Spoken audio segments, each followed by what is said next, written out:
환한 미소와 함께 이렇게 인사하겠습니다. 함께여서 감사합니다.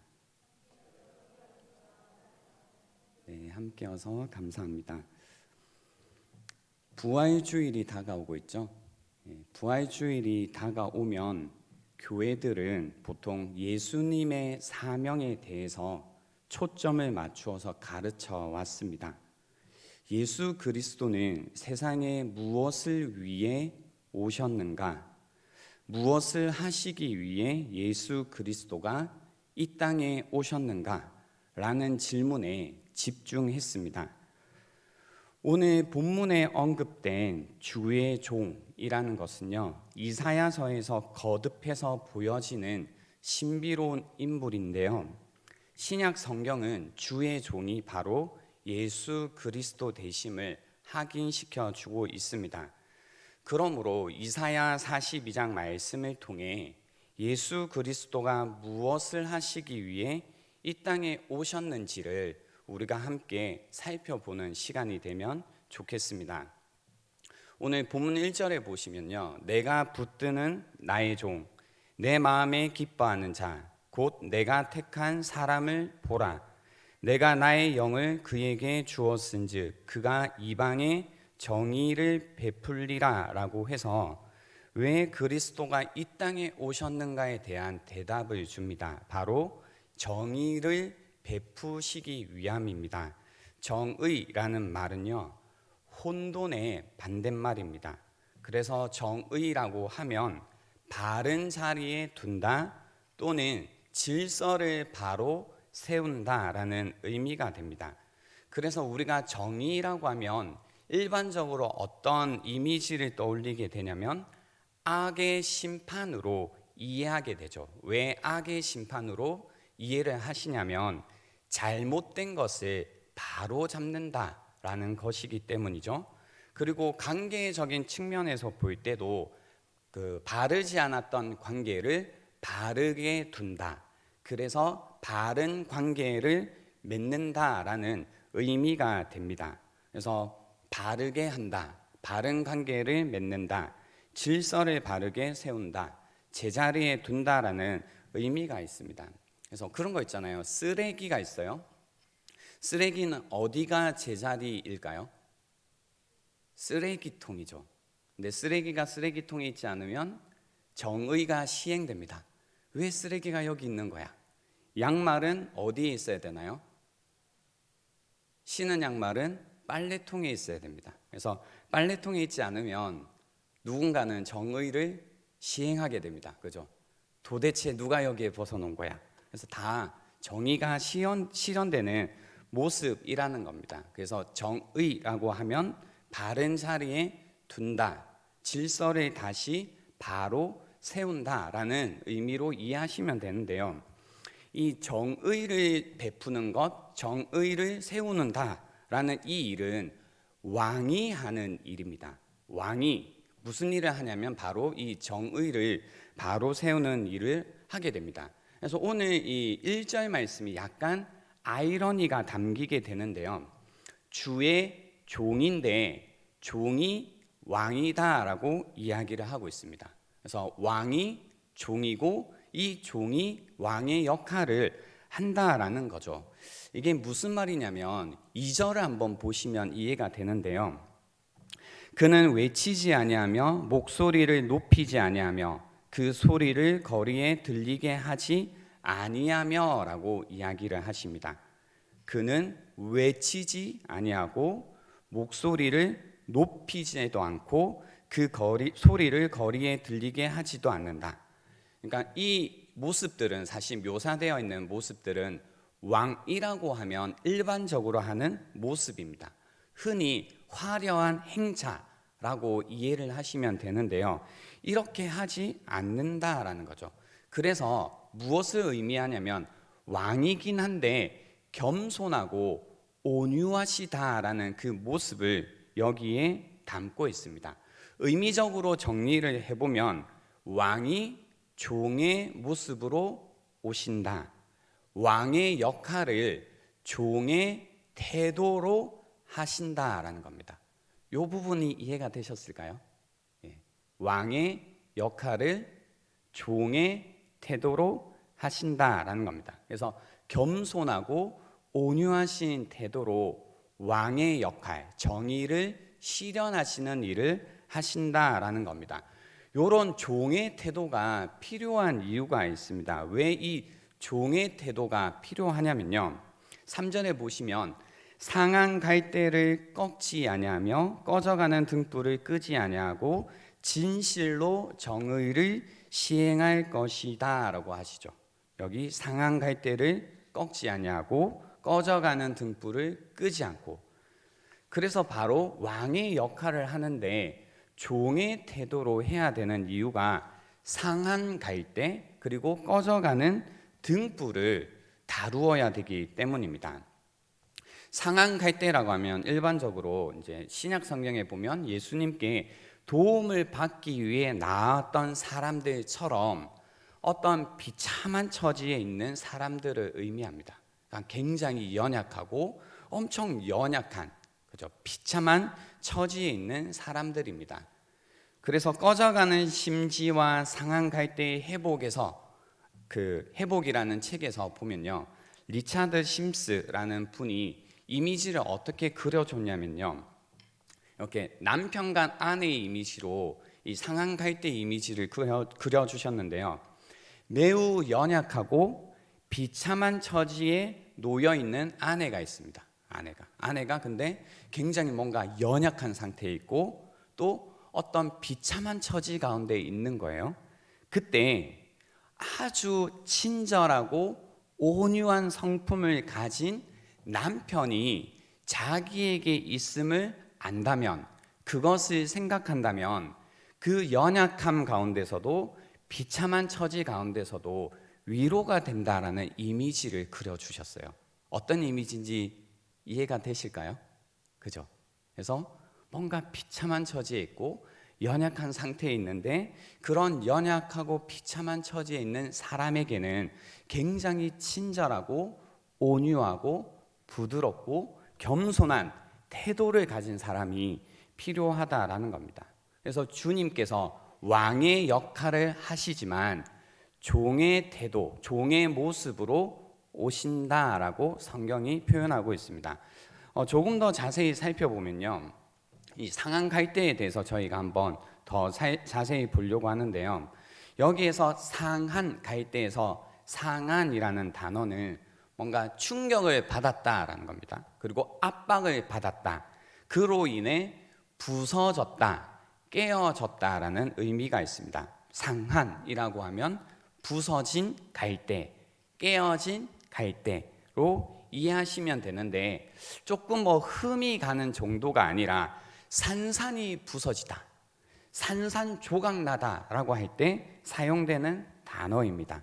그래서 그 희망과 어떤 믿음이 산산조각났다, 관계가 완전히 깨어졌다, 완전히 갈라서있다 라고 할 때 사용할 수 있는 단어입니다. 상한. 그래서 치명상을 의미합니다. 조금 다친 게 아니라 죽을 수 있을 만큼 치명적인 어떤 타격을 입었을 때 이 상한이라는 단어를 씁니다. 그래서 재미있는 것은 오늘 본문의 4절에 나와 있는 낙담이라는 단어와 같은 단어예요. 그러니까 이만큼 치명적인 어떤 그 상처를 입었을 때 사람들은 낙담하게 되는 거죠. 그래서 낙담이라는 단어와 여기에 상한이라는 단어가 동일한 단어가 사용되어 있습니다.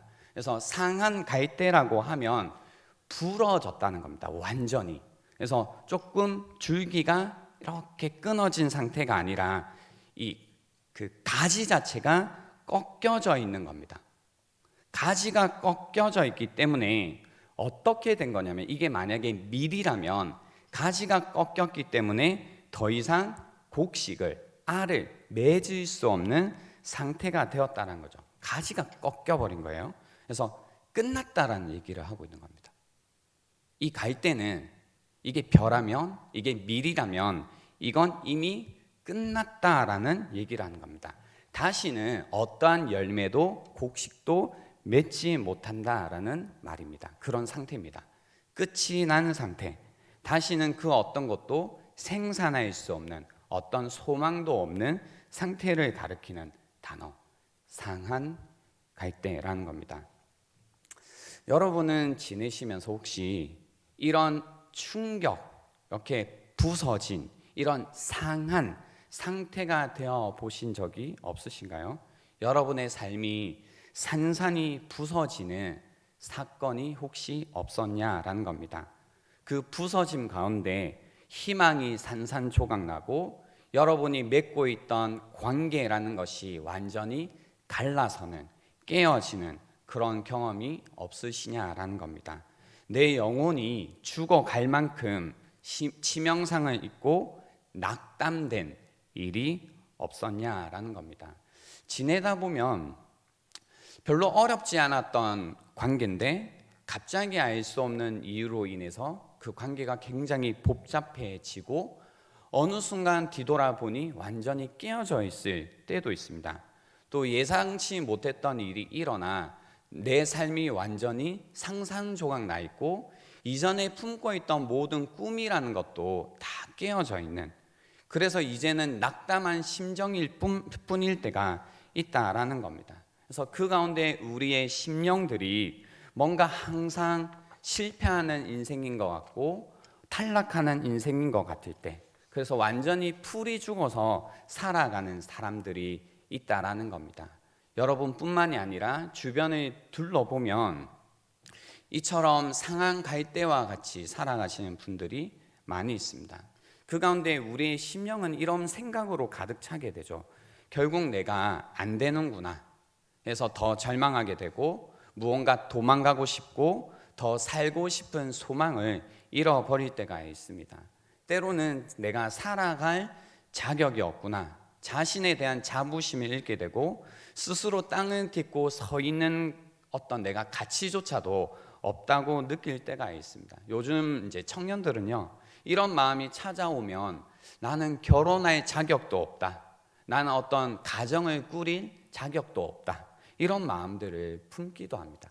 그리고 청소년들은 나는 꿈을 가질 자격도 없다, 나는 어떤 행복한 가정을 꿈꿀 어떤 자격도 없다, 이런 마음인 거죠. 이때가 어떤 상태냐면 바로 상한 갈대와 같은, 부러진 갈대와 같은, 그래서 부러진 김에 완전히 잘라버리고 싶은 그런 상태라는 겁니다. 성경은 이처럼요, 우리가 상한 갈대가 되는 이유를 설명해 줍니다. 왜 우리는 정의를 잃게 되었는가라는 거죠. 성경은 우리가 죄로 인해서 하나님과 바른 관계, 하나님 앞에 사람이 서 있어야 되는데 그 바른 자리를 죄로 인해서 잃어버렸다라고 이야기를 합니다. 그 이후에 모든 관계들이 깨어지기 시작했다라는 거죠. 그래서 죄로 인해 하나님과의 관계가 깨어지고 하나님과의 관계가 깨어진 이후로 모든 관계가 깨어지는데요, 그걸 카테고리화 드리면 나와의 관계가 깨어지고 이웃 간의 관계가 깨어지고 또 나와 세상과의 관계가 깨어지게 되는 겁니다. 그 가운데 우리는 두려움 가운데, 죄책감 가운데, 공허감 가운데 살아가게 되는 거죠.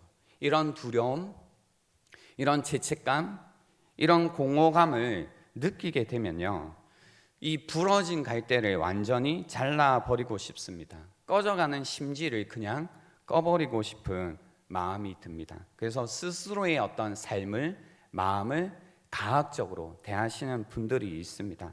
스스로 상한 갈대라는 것을 알게 되면 그냥 꺾어버리고 싶어하는 분들이 있습니다. 뭔가 마음 가운데 해서는 안 되는 말이지만 그냥 죽어버리고 싶다, 다시 태어나고 싶다, 그 가운데 아주 낙담된 이런 마음들을 가지고 계시는 분들이 많다라는 겁니다.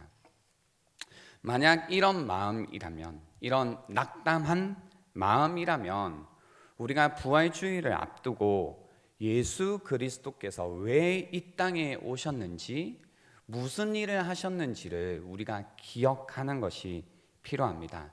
3절에 보면요, 상한 갈대를 꺾지 아니하며 꺼져가는 등불을 끄지 아니하고 진실로 정의를 시행하실 거다라고 말씀해 주고 계십니다.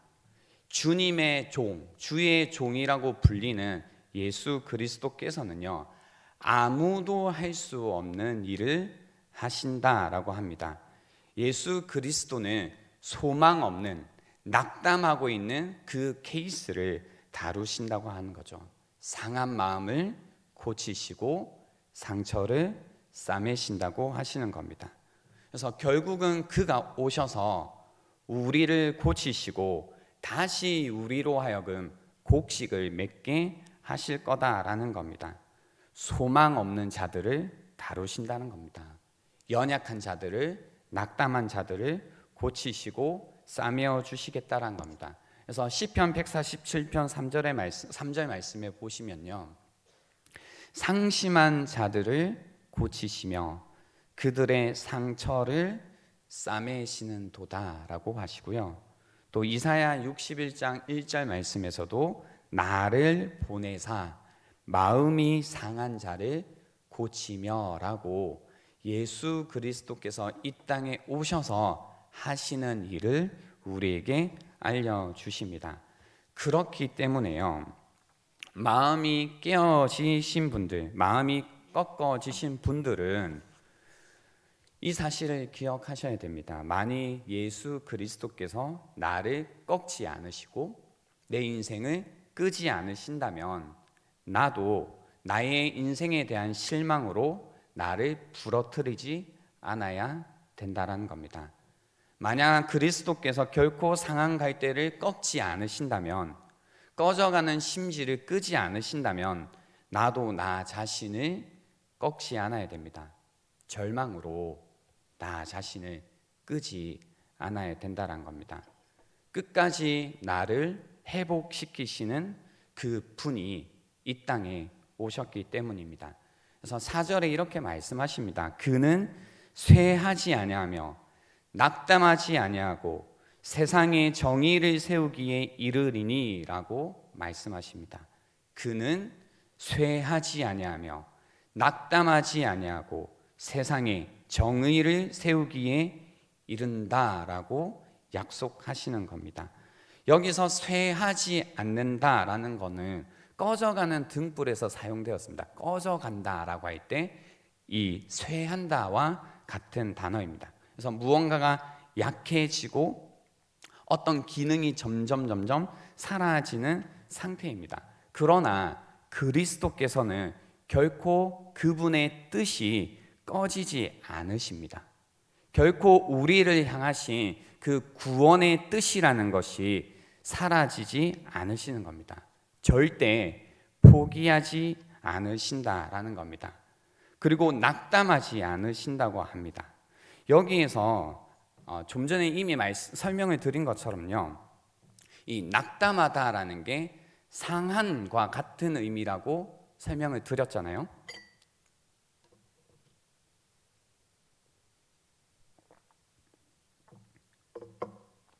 여기에서 낙담하지 않으시는데요, 이 낙담한다라는 단어가 저희가 좀 더 주의를 기울여서 봐야 되는 단어입니다. 여기에서 낙담하지 않는다라고 할 때 이 상한다, 깨어진다라는 단어인데요, 상하고 깨어지셔서 낙담하지 않는다라는 의미가 여기 있어요. 되게 아이러니죠. 상하고 깨어져서 낙담하지 않는다라는 거죠. 상하고 깨어져서 낙담하지 않는다. 무슨 얘기냐면요, 이 상한이라는 단어가 성경에 이제 저도 이번에 설교 준비를 하면서 봤는데요, 꽤 중요한 단어이더라고요. 상한이라는 게. 그래서 이제 성경에 계속해서 흐르고 있는 굉장히 중요한 한 단어였습니다. 상한이라는 게.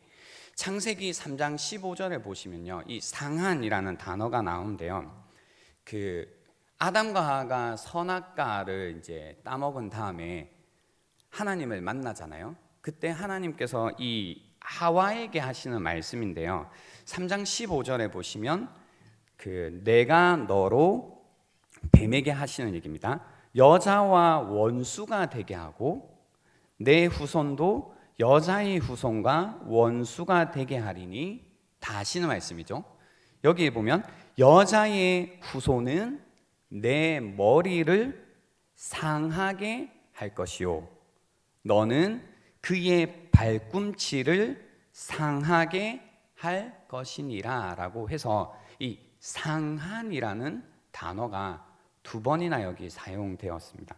그러니까 뱀에게 지금 무슨 얘기를 하냐면 여자의 자손이 뱀의 머리를 상하게 하고 또 뱀은 이 여자의 후손, 이 발꿈치를 상하게 할 거다라고 말씀을 하신 거죠. 그래서 뱀의 머리를 상하게 하는 거, 뱀의 머리를 깨트리는 거, 부수는 거는 메시아께서 하시는 일입니다. 그래서 결국 악을 깨트리고 정의를 이 땅 가운데 실현하실 거다라는 이미 있었던 복음의 선포입니다. 그죠? 그런데 재미있는 건 발꿈치를 상하게 한다라는 표현이 있는 거죠. 그래서요, 이 뱀의 머리를 상하게 할 그 인물이 발꿈치가 상하게 된다라는 거죠. 그래서 이런 그림을 그려보시면 됩니다. 여러분이 이제 서 있었어요. 근데 여기 사랑하는 형제 자매님들, 성도님들이 많이 계시잖아요. 근데 제가 이렇게 보니까 갑자기 저 뒤에서 이제 독사 한 마리가 이제 들어온 겁니다. 다 못 보고 계세요. 제가 저 독사를 봤어요. 그럼 어떻게 해야 돼요? 이 당대상에 더 위에 올라가야 되나요? 그러면 안 되죠. 어떻게 해야 되냐면 사랑하는 우리 성도님들을 위해서 빨리 쫓아가서 그 뱀을 발로 잘 몰아내야 되나요? 이렇게 죽여야 되죠. 근데 그러다가 어떤 일이 충분히 있을 수 있냐면 발에 뱀에 물려서 얼마든지 상처를 발꿈치가 상할 수 있는 겁니다. 이미지가 그려지시나요? 그 뱀으로부터 여러분을 보호하기 위해 뱀을 공격하는데요. 그러다가 발꿈치가 얼마든지 상할 수 있다는 겁니다. 여러분을 위해서 제가 죽을 수 있다라는 이야기입니다. 그런 이미지를 그려보시라는 겁니다. 그래서 그 머리를 상하게 하겠지만 대신에 발꿈치가 상한다라는 이야기입니다. 그죠? 그 이야기. 근데 여러분 이 이야기 굉장히 익숙하시죠? 왜냐하면 우리가 복음을 이해했다고 할 때 성경이 말하는 방금 이 이미지가 계속해서 반복적으로 나오는 걸 알고 있고 우린 그 이미지를 잘 알고 있습니다. 예를 들면 이사야 53장에도 동일한 이 그림이 그려져 있습니다. 4절에 보시면요, 그는 실로 우리의 질고를 지고 우리의 슬픔을 당하였거늘 우리는 생각하기를 그는 징벌을 받아 하나님께 맞으며 고난을 당한다 하였노라. 그가 찔림은 우리의 허물 때문이요, 여기도 나옵니다. 그가 상함은 우리의 죄악 때문이라. 그가 징계를 받음으로 우리는 평화를 누리고 그가 채찍에 맞음으로 우리는 나음을 받았도다 라고 합니다. 그가 상하고 우리는 나음을 입는다라는 겁니다. 이어서 10절에 이렇게 계속 나옵니다. 여호와께서 그에게 상함을 받게 하시기를 원하사, 하나님의 원하심이죠. 질고를 당하게 하셨은즉 그의 영혼을 속건 제물로 드리기에 이르면 그가 씨를 보게 되며 그의 날은 길 것이요 또 그의 손으로 여호와께서 기뻐하시는 뜻을 성취하리로다. 그가 자기 영혼에 수고한 것을 보고 만족하게 여길 것이라. 나의 의로운 종이 자기 지식으로 많은 사람을 의롭게 하며 또 그들의 죄악을 친히 담당하리로다. 그러므로 내가 그에게 존귀한 자와 함께 몫을 받게 하며 강한 자와 함께 탈취한 것을 나누게 하리니 이는 그가 자기 영혼을 버려 사망에 이르게 하며 범죄자 중 하나로 헤아림을 헤아림을 받았음이니라. 그러나 그가 많은 사람의 죄를 담당하며 범죄자를 위하여 기도하였느니라 라고 해서요, 계속해서 이 성경에서는 무슨 얘기를 하냐면요, 주님께서 우리 대신에 상함을 입으시고 우리의 상함을 고치신다라고 말씀을 하시는 겁니다. 주님이 우리를 대신해서 치명상을 입으시고 죽음에 이르는 그 상함을 입으시고 죽어가는 우리에게 나음을 주신다라는 말씀입니다. 이 복음의 메시지가 바로 그는 쇠하지 아니하며 낙담하지 아니하고 세상에 정의를 세우기에 이른다라는 메시지라는 겁니다.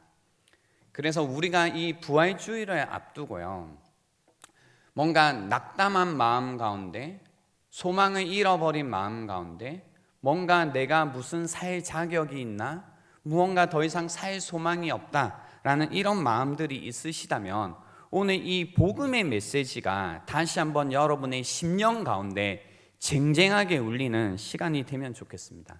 그는 쇠하지 아니하며 낙담하지 아니하고 세상의 정의를 세우시는 분입니다. 그분이 상함으로 다시 한번 우리를 하나님 앞에 세워주실 겁니다. 하나님과 바른 관계를 회복시켜 주실 겁니다. 나와의 틀어진 관계도 바르게 해 주실 겁니다. 나와 이웃 간의 틀어진 관계도, 깨어진 관계도 주님께서 회복시켜 주실 겁니다. 나와 세상과의 관계도 주님께서 바르게 세워 가실 겁니다. 하나님은 결코 포기하시는 분이 아닙니다. 그분은 절대 포기하지 않으십니다. 하나님은 끝까지 하십니다. 구원이라는 것은요, 우리가 하는 게 아니라 하나님께서 하십니다. 하나님께서 끝까지 구원을 이루신다면 우리는 그 하나님을 바라보며 끝까지 바라보며 되는 겁니다. 우리도 그렇기 때문에 절대로 주님을 바라보는 이 일을 포기하지 말아야 됩니다. 포기라는 것을 이제 포기하시고 다시 한번 그리스도를 바라봄 가운데 소망하셔야 됩니다.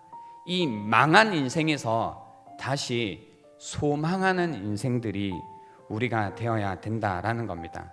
그렇게 될 때에 저희가 함께 읽지는 않았지만 오늘 이 이사야 42장의 그 약속의 말씀이 여러분의 삶 가운데 일어날 겁니다. 읽어드리겠습니다. 나 여호와가 의로 너를 불렀은즉 내가 네 손을 잡아 너를 보호하며 너를 세워 백성의 언약과 이방의 빛이 되게 하리니 내가 눈먼 자들의 눈을 밝히며 갇힌 자를 감옥에서 이끌어내며 흑암에 앉은 자를 감방에서 나오게 하리라. 나는 여호와이니 이는 내 이름이라. 나는 내 영광을 다른 자에게 내 찬송을 우상에게 주지 아니하리라. 보라, 전에 예언한 일이 이미 이루어졌느니라. 이제 내가 새 일을 알리노라. 그 일이 시작되기 전에라도 너희에게 이르노라라고 하셨습니다. 새 일입니다. 이 그리스도께서 이 땅에 오셨기 때문에 우리의 삶 가운데 주님께서 지금도 새 일을 이루고 계십니다. 여러분의 인생 가운데, 여러분의 모든 관계 가운데 주님께서 약속하신 것처럼 새 일을 이루고 계십니다. 우리 이 시간 함께 찬양하고 기도하는 시간